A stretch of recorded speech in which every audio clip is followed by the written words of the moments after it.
What is going on, beautiful people? Today, we're going to be talking about how narcissistic people don't like to read long messages and long emails. So you might want to save them to yourself. That paragraph you about to send, you might want to hold on to it. If you're new here, my name is Lee Hammock. I'm a diagnosed narcissist, and welcome to another episode of the Narcissist Code.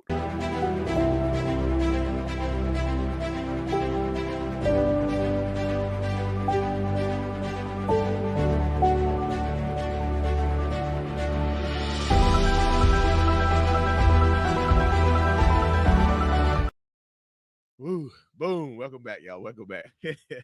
Y'all be behind the scenes, bouncing to the theme music, to the introduction. They give you hype. That's why I'm smiling. Before we hop deep into today's episode, y'all, make sure if you haven't already, check out my kids' book. Remember, It's Not Your Fault, written by my wife and myself, illustrated by my sister-in-law. It's a good conversation starter to have with your kids about, toxic relationships, telling them the truth, boundaries, all that other good stuff, y'all. Remember, It's Not Your Fault. It's available on Amazon right now. But yes, y'all, you might want to save that long message that you're about to send to your narcissistic partner or ex or whoever they are in your life, right? You might want to save it because narcissistic people, toxic ass, manipulative, just devastatingly nasty people do not like to read long messages. Yeah, this is not, I'm not making this up. Now, well, sometimes that narcissist, if they're trying to get you back, if they're begging and pleading, will they read a long message from you? Perhaps. But most narcissistic people skim. They skim.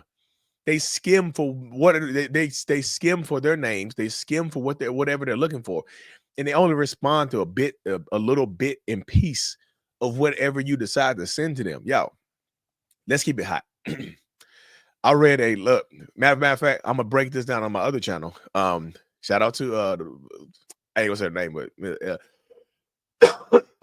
her initials are SC. She sent me some text messages I'm gonna break down here later. But literally, she was sending long paragraphs to her ex narcissistic person. He was responding with one sentence.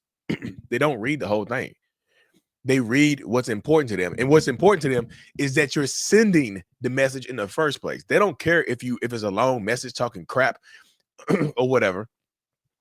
They just want you to send it anyway. You sending the message to them makes them feel like you still want them, makes them feel like they still have a place in your life, makes them feel like they still have access to you, because why are you messaging me? The longer the message, it's kind of like this, y'all. The longer the message, the more you care. I'm still getting over that cold, y'all, so bear with me. But yeah, the longer the message, the more you care. This is the mindset of a lot of narcissists right here, y'all. And Lee, that doesn't make any sense. I know it doesn't make sense. I get that. I understand it. I understand it now. But the longer the message, the more they think you care. They just want to wear you down. Because y'all, be real. When you are sending a long message, do you not get exhausted? Are you not tired from sending that long ass message? You like, it can be not just mentally, it might not just be physically exhausting. It takes a mental toll on you to type all of that stuff up, whether you're typing it on the phone or a computer. Even if you're doing talk to text, it still can be taxing on you. So with the fact that it's taxing on you should give, like, narcissist, like it wears you down. It breaks you down to the point where you just like, but damn it, I'm just going to pour my heart into this message. And then you get a one-word response or one sentence response. The young lady I talked to today, she sent the whole paragraph. She got one sentence response. It had nothing to do with what she said. His response was, it's you I want. That's all. Like, what the hell? He didn't lie. He didn't cheated. He done did some other stuff. He done took some condoms. He done did all kinds of BS, y'all. And this man had the audacity to respond, it's you I want. And like, you've been begging and pleading for another chance. Like, I want you. Yeah, I'm gonna bring these messages. I laughed at him. I did laugh at him. But I did a one-on-one with her this morning. It was a good one-on-one. But this is what happens, y'all. They don't read the long stuff. Now the opposite. They'll send you a long ass message, and they expect you to read. They expect you to read the message from beginning to end to the middle. They expect you to dissect it. You got to dissect their messages. and respond to every single bit and piece of it, or you don't care about them, or you don't love them.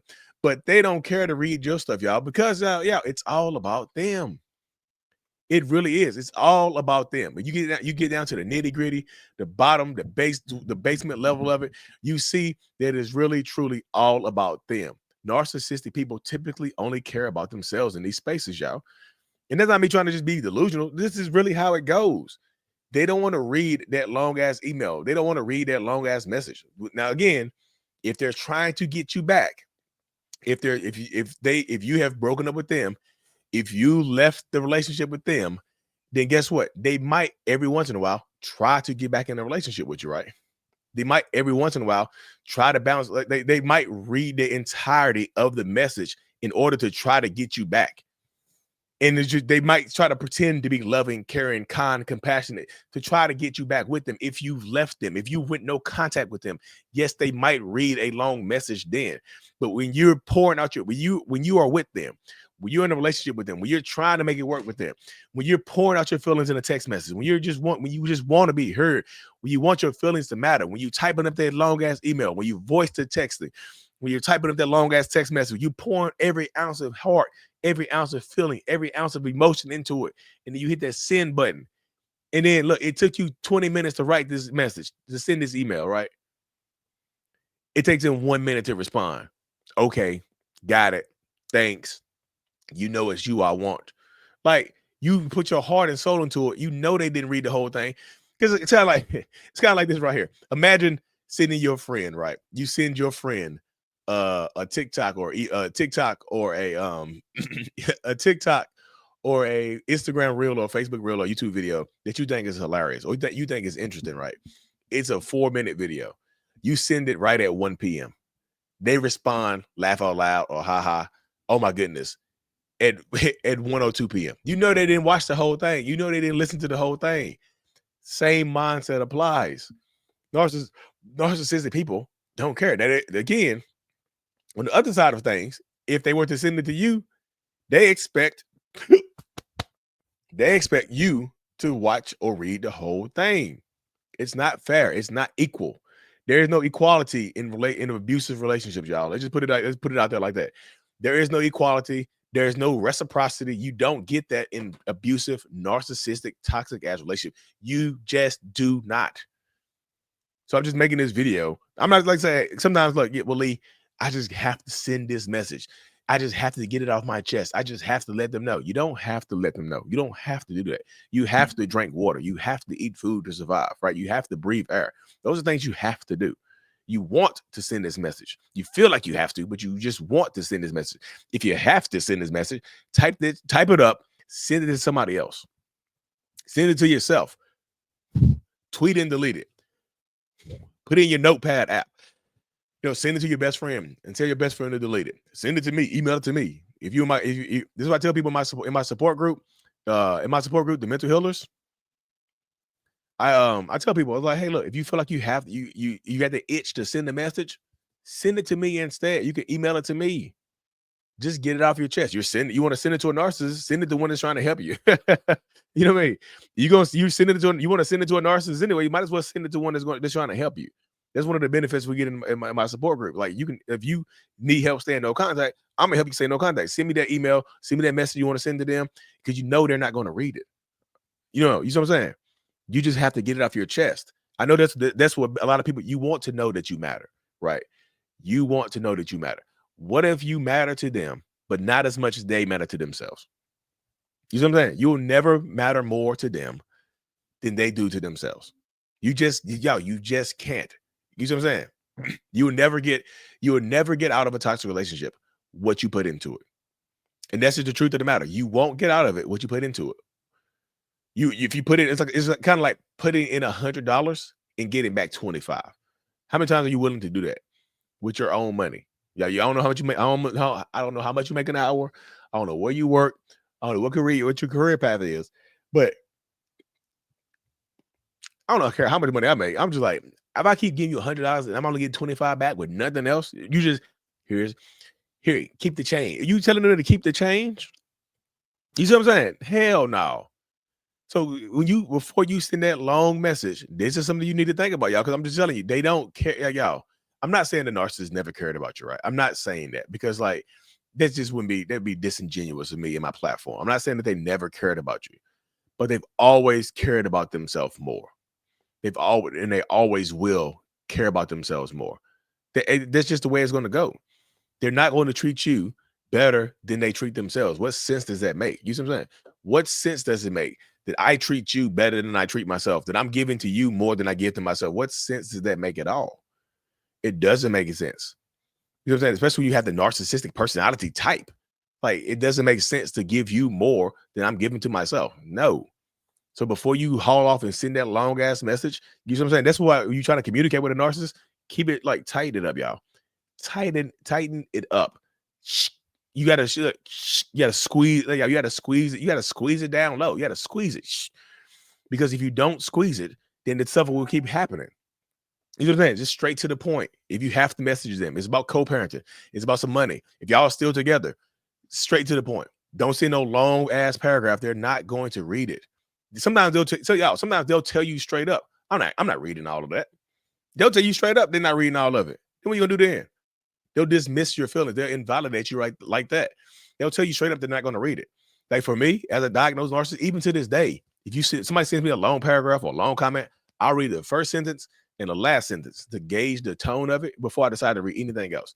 And that's how you should do. If a narcissist texts you some long stuff, a long ass email or a long ass message, read the first sentence if you have to. If you're no contact, don't read it. But if you have, like, if you have the co-parent or something like that, skim for your kids' names. Skim the first sentence and the last sentence to gauge the tone, because you don't want to read all that mess out. A lot of times, the longer the message, the more BS they're sending you.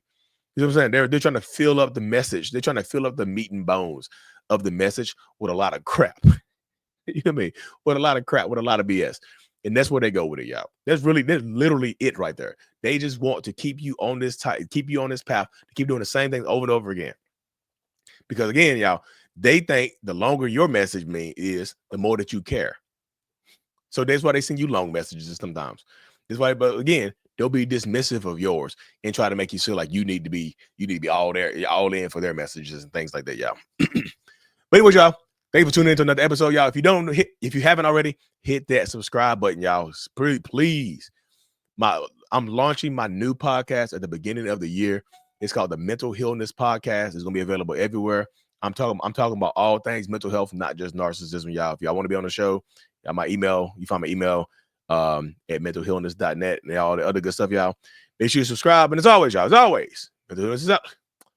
Peace. Thank you so much for making it to the end of my video. I am extremely grateful for you. Have no idea.